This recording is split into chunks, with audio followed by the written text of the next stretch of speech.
What do you think are the advantages of using ICT for assessment compared to traditional methods? Advantages of ICT. As I have said, it makes everything easy because of ICT. But at the same time, not all students have the gadgets, laptops, tablets, or everything because since nga kami din sa may rural na area, may mga bata nga wala mga cellphone. So, as a teacher, you have to make a differentiated activities for you to cater students na wala isang mga tools na ginagamit. So, may advantage na may disadvantage. What do you think are the advantages of using ICT for assessment compared to traditional methods? Kita lang nila, mas dasig mo assess ang isa ka students na nagagamit ka ICT tools kaysa sa, for example, sa paper and pencil, mas dasig kung automatic dahil magbaila ng score or mga assessment sila ng formula sama sa Excel B kung mo dahil kaysa sa traditional sa muna manuhon mo dito for example pindot with sa calculator.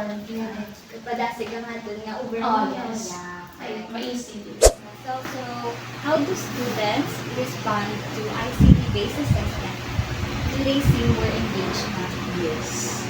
Pinipay din. So, especially, for example, there are times, especially in research na subject namon, wherein we really need internet or mga laptops.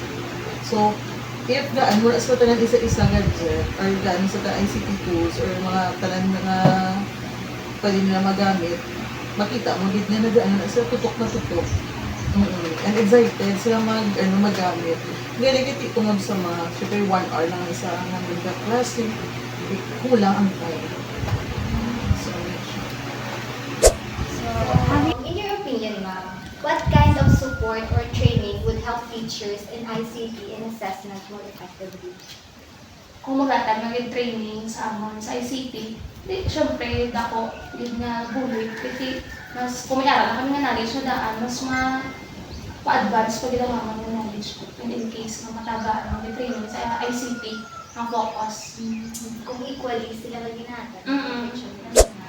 So, in your opinion, what kind of support or training would help teachers use ICT in assessment or in assessment more effectively? What? What kind of support or training would help teachers use ICT in assessment more effectively? So, kung sa DepEd, there are a lot of trainings. Pero, magbalik na kami sa amon nga classroom, amon na hindi na naman ma-apply. Since nga wala kami internet. So, first of all, may internet, like first of all, may mga piso wifi, magamit lang guro sa 2 or 5 katao, pero not all. Pero actually sa DepEd, damo gina-training about sa mga musina. Doon mo na nag-permit mong training, galing, ginaano na naman ngayon, hindi na siya naman ma-apply. Once magbalik na kami sa amon nga classroom. Kung isa damo, lagi na sa ginahatag ang mga namin, nagbilang ng mga activities na kinangan sa internet, gawin ko pag-abot mo din, maubos na lang yung mga time, hindi ka naka-internet ka dito, nag-iib lang. Pero wala ka sa